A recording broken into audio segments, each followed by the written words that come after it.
नमस्कार, आप देख रहे हैं के न्यूज। मैं हूं आपके साथ तनवीर। रुक करते हैं खबरों का और बुलेटिन की शुरुआत करते हैं दिल्ली की खबर से। दिल्ली से खबर आपको बता रहे हैं, राजधानी दिल्ली से बड़ी खबर आपको बता रहे हैं, जहां दिल्ली में एमसीडी के उपचुनाव के नतीजे आज घोषित होंगे। तो एमसीडी के 12 वार्ड में 30 नवंबर को मतदान हुआ था और आज इनके नतीजे घोषित होंगे। तो दिल्ली से ये बड़ी खबर आपको बता रहे हैं, जहां उपचुनाव में करीब 38% मतदान रहा। 9 वार्ड पर बीजेपी, 3 पर आम आदमी पार्टी का कब्जा था। तो दिल्ली से ये बड़ी खबर आपको बता रहे हैं, राजधानी दिल्ली से ये बड़ी जानकारी, जहां दिल्ली में एमसीडी के उपचुनाव के नतीजे आज घोषित होंगे। एमसीडी के 12 वार्ड में आपको बता दें, बीते 30 नवंबर को मतदान हुआ था और आज इसके नतीजे घोषित होंगे। तो दिल्ली से ये बड़ी खबर आपको बता रहे हैं, जहां दिल्ली में एमसीडी के उपचुनाव के नतीजे आज घोषित होंगे। आपको बता दें, उपचुनाव में करीब 38% मतदान रहा। 9 वार्ड पर बीजेपी, 3 पर आम आदमी पार्टी का कब्जा था। तो दिल्ली में एमसीडी के उपचुनाव के नतीजे आज घोषित होंगे। दिल्ली से ये बड़ी खबर आपको बता रहे हैं, जहां राजधानी दिल्ली में एमसीडी के उपचुनाव के नतीजे आज घोषित होंगे। आपको बता दें, उपचुनाव में करीब 38% मतदान रहा।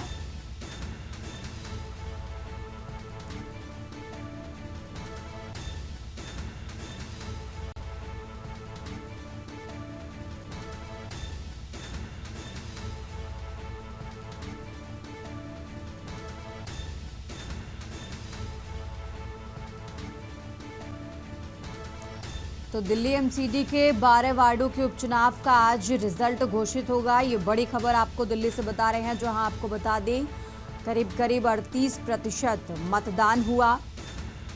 51 उम्मीदवार चुनावी मैदान में हैं और आज नतीजे घोषित होंगे।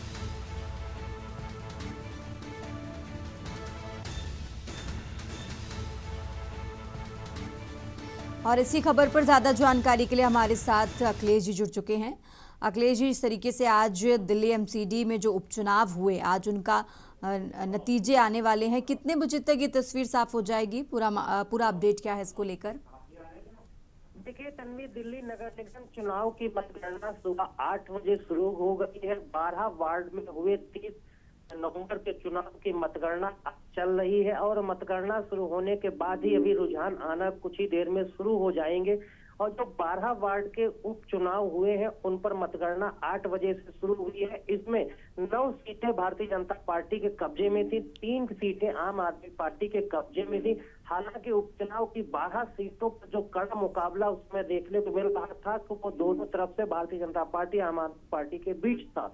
और अब मतगणना शुरू हो रही है और उस मतगणना के आधार पर कहा जा सकता है कुछ ही देर बाद और करीब 1 घंटे बाद कहा जा सकता है रुझानों में काफी कुछ साफ होना शुरू हो जाएगा कि 12 जो वार्ड है उनके हुए उपचुनाव में भारतीय जनता पार्टी को जीत मिलती है या फिर आम आदमी पार्टी अपनी सीटें बचाने में कामयाब रहती। क्योंकि आम आदमी पार्टी का मेयर हटने के बाद भारतीय जनता पार्टी का मेयर दिल्ली में बना है और अब उसकी निगरानी में और सरकार की निगरानी में जो चुनाव हो रहा है, तो कहा जा सकता है कि इस चुनाव में दिल्ली में भारतीय जनता पार्टी की सरकार है, केंद्र में भारतीय जनता पार्टी की सरकार है, नगर निगम में भी भारतीय जनता पार्टी की सरकार है। हालांकि पहला जो नगर निगम चुनाव हुआ था उसमें दिल्ली में आम आदमी पार्टी की सरकार हुआ करती थी, तो उसका भी असर इस चुनाव में जरूर देखने को मिला। फिलहाल कुछ देर इंतजार करना होगा कि 12 वार्ड के चुनाव के हो रही मतगणना में कौन किसको मात देता है और किसके सिर जीत का सेहरा बनता है। बिल्कुल, रेखा गुप्ता सरकार की भी ये पहली परीक्षा मानी जा रही है। अखिलेश जी, आप नजर बनाए रखिए, हम आगे भी आपसे अपडेट लेते रहेंगे। और ये दिल्ली से बड़ी खबर आपको बता रहे हैं, जहां दिल्ली एमसीडी के 12 वार्डों के उपचुनाव का आज रिजल्ट घोषित होगा।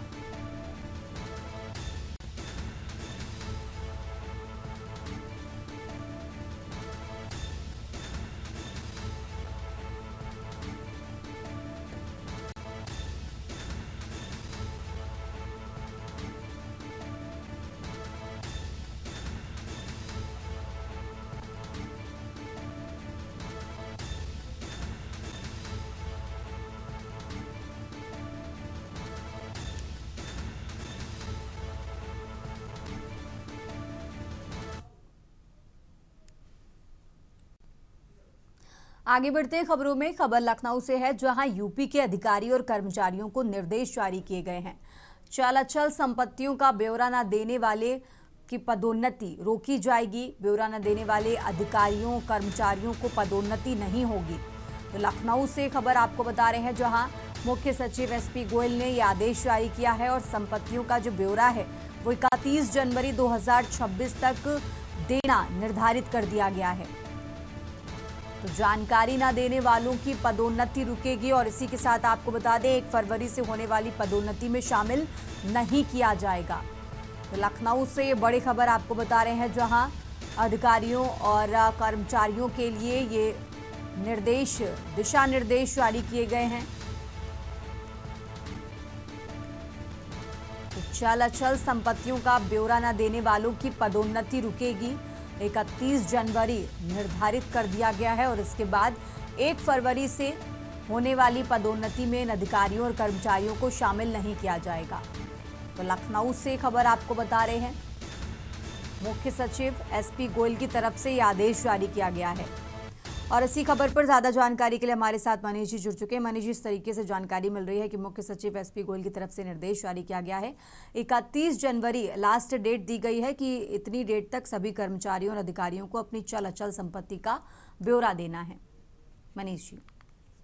जी बिल्कुल, जिस प्रकार से देखा जाए उत्तर प्रदेश सरकार और शासन की तरफ से पहले भी आदेश जारी किए जा चुके हैं और उसके बाद एक बार फिर मुख्य सचिव एसपी गोयल के द्वारा फिर आदेश जारी किया गया है। अब की बार उनकी तरफ से वार्निंग भी दी गई है। साफ तौर से उनका कहना है कि 31 जनवरी 2026 तक अगर चल और अचल संपत्तियों का ब्यौरा जो है सभी कर्मचारी नहीं देंगे तो उनके होने वाले प्रमोशन को जो है रोक दिया जाएगा। जिस प्रकार से इस आदेश में एक चीज और सम्मिलित की गई है, उसमें कहा गया है कि 1 फरवरी से होने वाले जो प्रमोशन है उन कर्मचारियों को इसमें शामिल नहीं किया जाएगा। लेकिन जिस आधार पर जहां पर लगातार जो है शासन के द्वारा पहले भी आदेश दिए गए थे और एक बार फिर अब एसपी गोयल की तरफ से जो है आदेश दिया गया है कि किसी प्रकार की कोई भी लापरवाही होती है तो उस पर जो है कार्रवाई देखने को मिलेगी, उनका प्रमोशन रोका जाएगा, उस पर कार्रवाई होगी। ये एक मामला है लगातार सरकार के द्वारा ये इसीलिए तय किया गया था कि अधिकारियों के द्वारा जो है घूसखोरी का जो मामला रहता है चल अचल संपत्तियों की को बहुत ही जो है भ्रष्टाचार को रोकने के लिए जो है इस नीति को लाया गया था और इसी के अंतर्गत जो है इस आदेश को पारित किया गया है। जी ठीक है मनीष जी, आप हमारे साथ बने रहिए, हम आगे भी आपसे जानकारी लेते रहेंगे।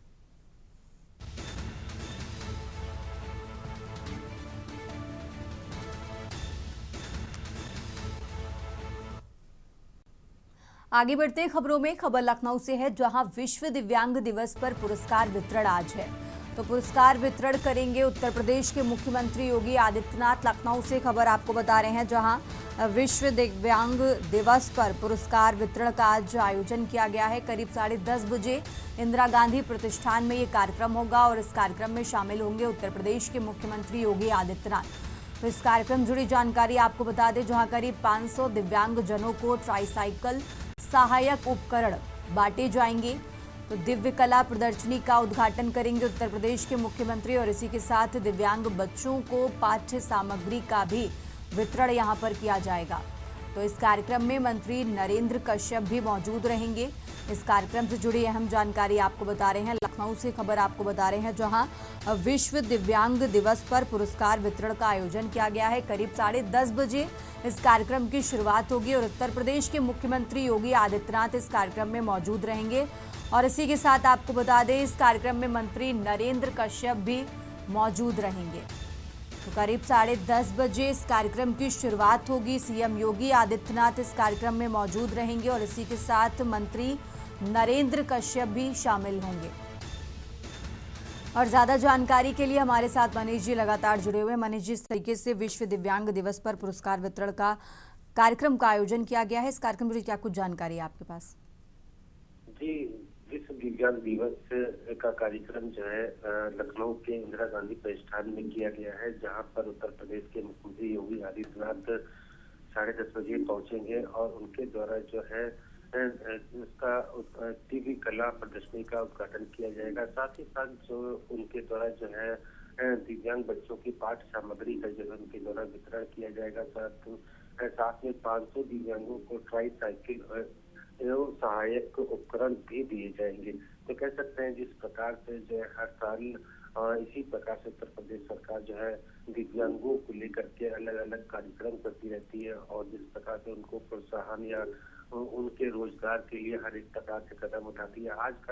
आज की पहल जो है पढ़ाई की सामग्री का वितरण बच्चों के लिए और साथ ही साथ जो है उनके जो बच्चे चल नहीं पाते तो उन बच्चों को ट्राईसाइकिल और सहायक उपकरण दिए जाएंगे जिससे कि वो आसानी से जो है चल सके। तो जिनके पास पैसे की असुविधा है वो सरकार के द्वारा जो है उनको मदद की जाएगी। तो कहा जा सकता है कि आज का ये कार्यक्रम जो है विश्व दिव्यांग दिवस के रूप में जो आज लखनऊ में मनाया जाएगा, जहाँ उत्तर प्रदेश के मुख्यमंत्री और साथ में मंत्री नरेंद्र सिंह जो है उनके साथ मौजूद होकर के इस कार्यक्रम का उद्घाटन करेंगे और बच्चों को पाठ्यक्रम और बाकी चीजों का वितरण करेंगे। जी ठीक है मनीष जी, आप हमारे साथ बने रहिए, हम आगे भी आपसे अपडेट लेते रहेंगे।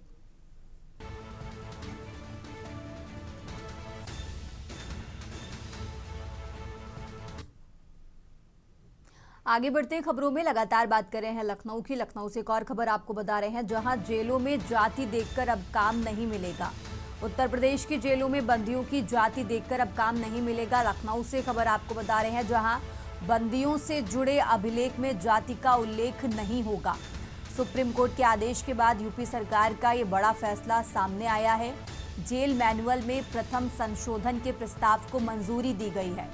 तो लखनऊ से खबर आपको बता रहे हैं, जहां जेल मैनुअल में प्रथम संशोधन के प्रस्ताव को मंजूरी दी गई और इसी के साथ सुप्रीम कोर्ट के आदेश के बाद यूपी सरकार ने ये फैसला लिया है कि बंदियों से जुड़े अभिलेख में जाति का उल्लेख अब नहीं होगा।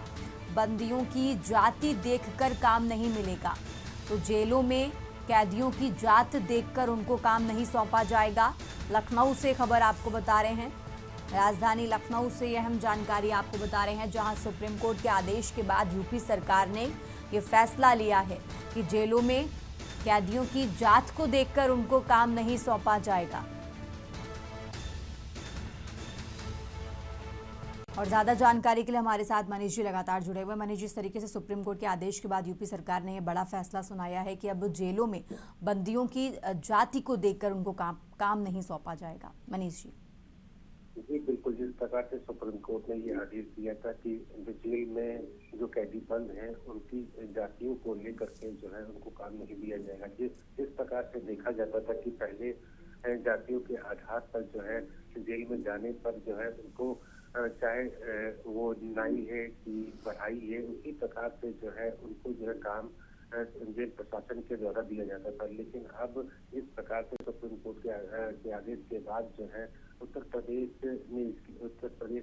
सरकार ने इसकी पहल करते हुए जो है अब जेल में बंद कैदियों के जातियों को देख करके काम नहीं दिया गया, इसका फैसला ले लिया है। जिस प्रकार से जेल मैनुअल में प्रथम संशोधन के प्रस्ताव को मंजूरी भी दे दी गई है। तो कहा जा सकता है जिस प्रकार से पहले इसका कोई बंदी जो है कहीं ना कहीं थोड़ा विरोध करते थे कि जात देख करके ही काम दिया जाता है, लेकिन इस फैसले से जो है काफी लोगों को राहत भी मिलेगी और जेल व्यवस्था संविधान में निहित समानता जो एक कह सकते हैं कि एक जो बंद कैदी हैं तो उनके अंदर जो है समानता रहेगी जाति को लेकर के। जिस प्रकार की जातियों के आधार पर जो काम मिलता था तो जो कैदी हैं तो उनमें आपस में मतभेद भी रहता था जातियों के आधार पर। तो उनकी गरिमा और उनके भेदभाव को दूर करने के लिए ये फैसला लिया गया है। जी ठीक है मनीष जी, बहुत बहुत शुक्रिया आपका तमाम जानकारी के लिए।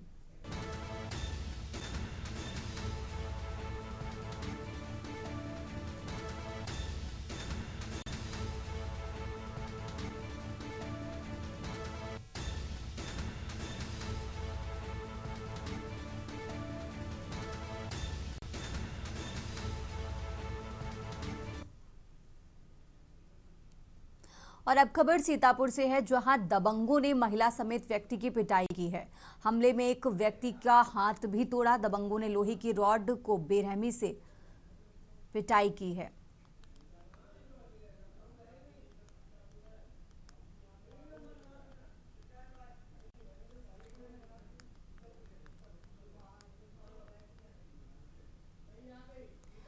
तो सीतापुर से खबर आपको बता रहे हैं, जहां दबंगों ने महिला समेत व्यक्ति की पिटाई की है। सीतापुर से खबर आपको बता रहे हैं, जहां दबंगों ने महिला समेत एक व्यक्ति की पिटाई की। दबंगों ने लोहे की रॉड से बेरहमी से पीटा है। तो महिला के दरवाजे पर गाली गलौज को लेकर यह मारपीट की गई है। सीतापुर से खबर आपको बता रहे हैं, जहां इस हमले में एक व्यक्ति का हाथ भी तोड़ा। तो सीतापुर से ये खबर आपको बता रहे हैं।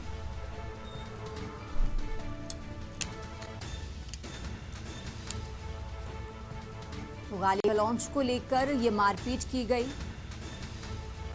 थाना सदरपुर क्षेत्र का ये मामला आपको बता रहे हैं।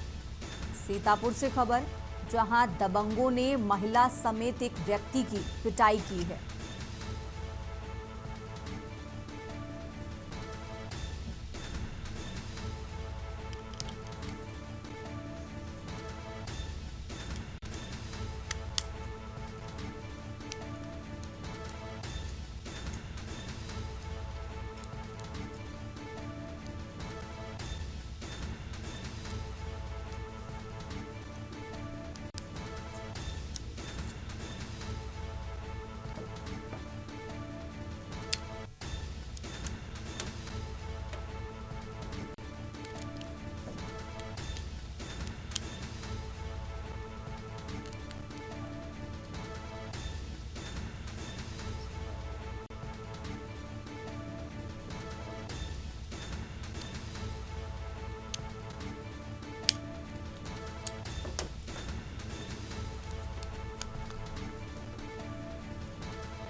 और अब आगे बढ़ते हैं, बात कर रहे हैं लखनऊ की। लखनऊ से खबर आपको बता रहे हैं, जहां मंत्री सुरेश खन्ना ने कॉम्पैक्टर का उद्घाटन किया है। तो लखनऊ से यह अहम जानकारी आपको बता रहे हैं, जहां मंत्री सुरेश खन्ना ने कॉम्पैक्टर का उद्घाटन किया।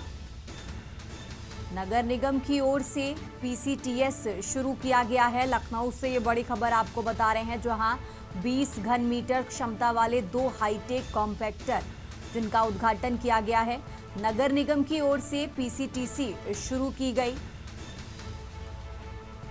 तो नगर निगम की ओर से पीसीटीएस शुरू की गई। लखनऊ से खबर आपको बता रहे हैं, जहां सफाई व्यवस्था अब पूरी तरह वैज्ञानिक होगी। तो मंत्री सुरेश खन्ना की तरफ से इसका उद्घाटन किया गया। लखनऊ से खबर आपको बता रहे हैं, जहां मंत्री सुरेश खन्ना ने कॉम्पैक्टर का उद्घाटन किया है।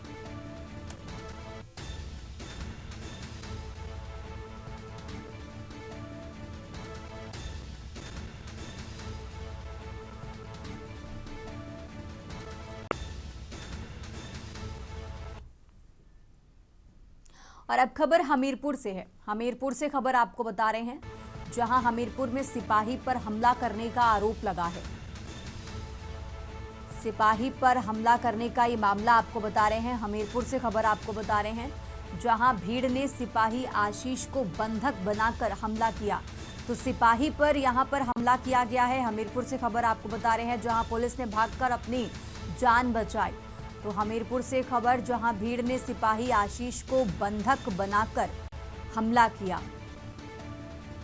भीड़ ने सिपाही को बंधक बनाकर ये हमला किया है। हमीरपुर से खबर आपको बता रहे हैं, जहां सिपाही आशीष मौर्य को कानपुर रेफर किया गया है। मामला कुरारा थाना क्षेत्र के हरौलीपुर चौकी का ये आपको बता रहे हैं, जहां भीड़ ने सिपाही को बंधक बनाकर उसकी मारपीट की। हमीरपुर से खबर आपको बता रहे हैं, जहां हमीरपुर में सिपाही पर हमला करने का मामला।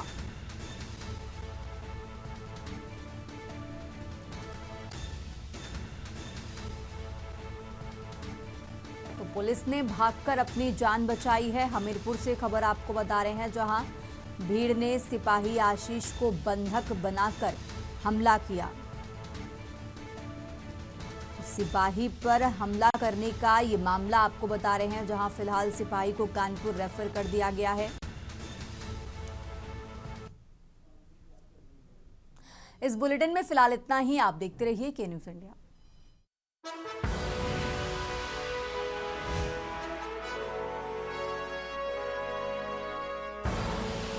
आप देख रहे हैं के न्यूज़, खबरों का